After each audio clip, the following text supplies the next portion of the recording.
Hello guys, welcome back to our YouTube channel engineer mind. तो आज की इस वीडियो में हम लोग डिटेल्स में डिस्कस करेंगे झारखंड में जो नियोजन नीति है और स्थानीय नीति एंड ओबीसी का आरक्षण का जो मैटर है, इसका रिगार्डिंग हम लोग डिटेल्स में डिस्कस करेंगे।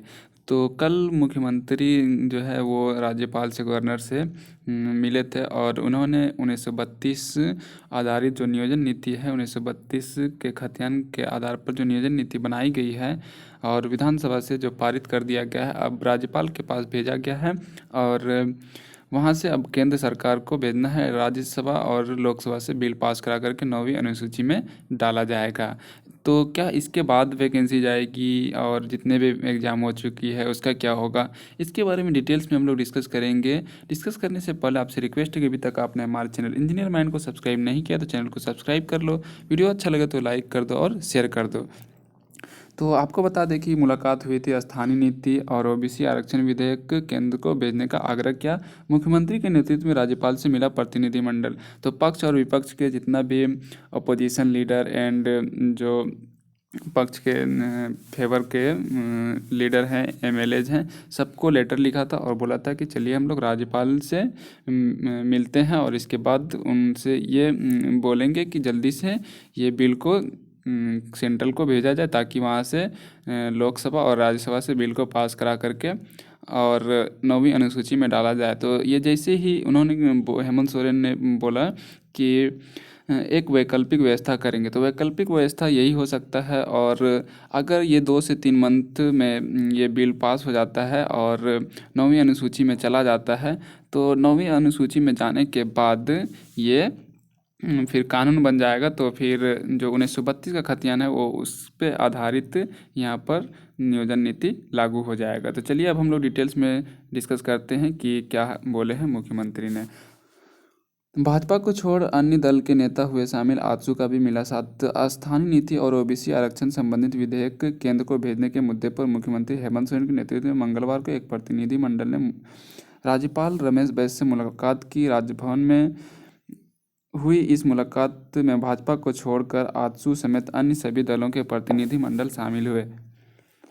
राज्यपाल के साथ मुलाकात के बाद मीडिया से मुख्यमंत्री हेमंत सोरेन ने कहा कि एक साजिश के तहत राज्य के मूलवासी, आदिवासी, अल्पसंख्यक व पिछड़ों के अधिकारों को छीना जा रहा है। सरकार किसी भी कीमत पर विपक्षियों की साजिश को कामयाब नहीं होने देगी।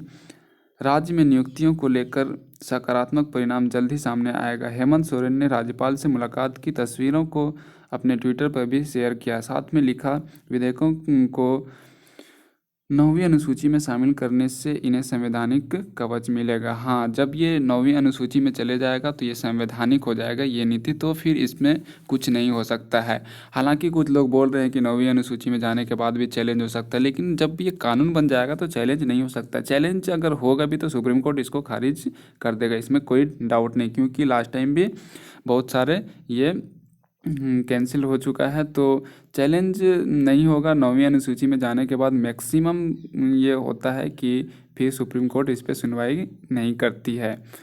तो 9वीं अनुसूची में जब चले जाएगा 1932 का खতিয়াन, तब वैकेंसी जाएगा। तो आपको बता दें कि जो जेई का रिजल्ट है और बाकी जो रिजल्ट है जैसे लैब असिस्टेंट का, इन सब जिसका एग्जामिनेशन हो चुका है या टीचर वाला एग्ज़ाम है, तो उसका जो डीवी है, तो क्या वो सब अभी नहीं होगा।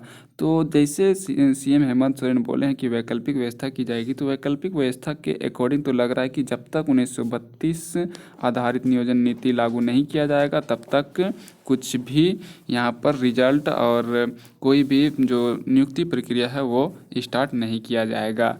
आगे देखते हैं क्या क्या है।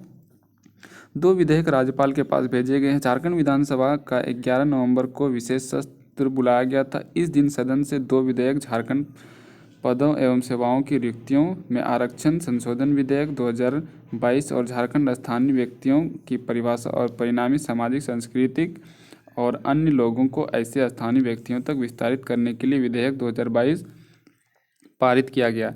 इसे 9वीं अनुसूची में शामिल करने के लिए केंद्र को भेजने का प्रस्ताव भी पारित करते हुए राज्यपाल के पास भेजा गया है। इसी संदर्भ में प्रतिनिधिमंडल राज्यपाल से मिलने के लिए गया था। इसमें झामुमो, कांग्रेस, राजद, सीपीएम, आजसू, वामदल समेत अन्य राजनीतिक दल शामिल थे। मुख्यमंत्री ने भाजपा पर किया हमला। तो आपको बता दें कि जो 9वीं अनुसूची में शामिल करने के लिए बोला गया है, तो ये अगर जल्दी से 9वीं अनुसूची में शामिल कर दिया जाता है तो इसके बाद ही अगर वैकेंसीज आती है झारखंड में, तो फिर जो मूलवासी हैं उनको ये यहाँ पर ज़्यादा नौकरी मिलेगा। तो एक चीज़ और बोला है यहाँ पर हेमंत सोरेन ने कि बिहार यूपी के लोग साजिश के तहत झारखंडी हित में बनी नीतियों को ले जाते न्यायालय, हेमंत सोरेन। देखते हैं इसमें क्या कहा गया। मुख्यमंत्री हेमंत सोरेन ने राज्यपाल से मुलाकात से पहले विधानसभा में भाजपा पर निशाना साधा और झारखंडी हित में बनी नीतियों को साजिश के तहत न्यायालय ले जाने की बात कही। उन्होंने कहा कि बिहार यूपी के लोग साजिश के तहत झारखंडी हित में बनी नीतियों को न्यायालय में ले जाते हैं। हो सकता है, इसमें कोई बड़ी बात नहीं है कि अगर झारखंड और झारखंड के लोगों को अगर रोज़गार देना है, तो यहाँ पर बहुत सारे ऐसे लोग हैं जो बिहार के माइंड सेट से हैं। मैं ये नहीं बोल रहा हूँ कि सारे लोग हैं, बट कुछ लोग हैं जो कि झारखंड के लोगों को ही आगे कर दे रहे हैं और इसके बाद फिर झारखंड के लोगों को आगे करके और उस पीछे पीछे और वो लोग रहते हैं और यहाँ के जो मूलवासी हैं, आदिवासी हैं, उनको परेशान किया जाता है। क्योंकि जब तक ये प्रोसेस कंप्लीट नहीं होगा तब तक तो वैकेंसी आएगी नहीं, तब तक रोज़गार मिलेगा नहीं। हर बार होता है, ऐसा नहीं कि सिर्फ इसी में हो रहा है। अगर जेएमएम विपक्ष में होती है तो फिर जेएमएम करती है, और अगर बीजेपी विपक्ष में होती है तभी बीजेपी कर रही है, तो हर कोई करता है। लास्ट टाइम भी नियोजन नीति जो है वो 2016 उसको भी रिजेक्ट कर दिया गया था हाई कोर्ट के द्वारा। तो जब रिजेक्ट कर दिया गया था तो उसमें जो था तो अगेंस्ट में हेमंत सोरेन का जेएमएम पार्टी थी, तो हो सकता है इन्होंने कराया होगा और अभी ये पक्ष में है, सत्ता पक्ष में, तो अभी बीजेपी करवा रही है। तो ऐसा भी हो सकता है, इसमें कोई ये नहीं है। के तहत झारखंडी इतनी बड़ी नीतियों को न्यायालय में ले जाते हैं। और हाँ, हेमंत सोरेन ने कहा कि अध्यक्ष महोदय विपक्ष बात नहीं सुन रहा है। कार्य मंत्रणा में राज्यपाल के यहाँ जाने पर चर्चा हुई थी। नियोजन नीति रद्द होने के बाद यह मुलाकात होनी है। तीसरी बार नियोजन नीति रद्द हुई है। रघुवर दास की सरकार में जो नीति बनी थी वह भी रद्द हुई थी। कार्यपालिका के द्वारा 3 बार नई नीतियाँ न्यायालय के द्वारा बनी नीतियां न्यायालय के द्वारा खारिज की गई। यह दुर्भाग्य की बात है कि उच्च न्यायालय में एक आदिवासी युवा को आगे कर बाकी के लोग जो यूपी बिहार के हैं वे कंप्लेंट बनते हैं। यह साजिश है। इस साजिश को समझने की ज़रूरत है। इसी समस्या से निपटने के लिए स्थानीय नीति और आरक्षण विधेयक जो सदन से पारित हुआ है वह 9वीं अनुसूची में जोड़ा जाए। इसे लेकर राज्यपाल से मिलने जा रहा हूँ। सभी दलों को पत्राचार किया हूँ। अपील है कि झारखंड हित में सभी विधायक राजभवन चलें।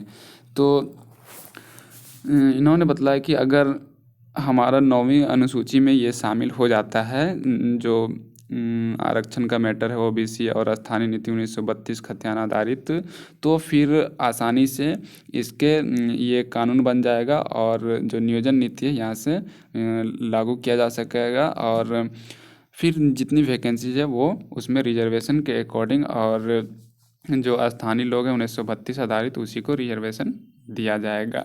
जिसके पास 1932 का खतियान होगा उसको रिजर्वेशन मिल जाएगा, और जिसके पास नहीं होगा तो उसको रिजर्वेशन नहीं मिलेगा और वो झारखंड के मूल निवासी नहीं रह पाएंगे।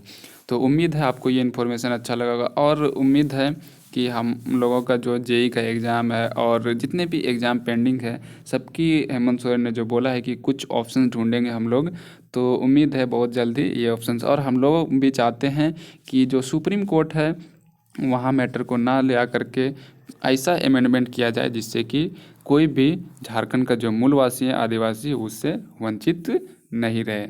तो अगर आपको ये इन्फॉर्मेशन अच्छा लगे तो वीडियो को लाइक कर देना। हमारे चैनल पर नहीं तो हमारे चैनल को सब्सक्राइब करके वीडियो को शेयर कर देना।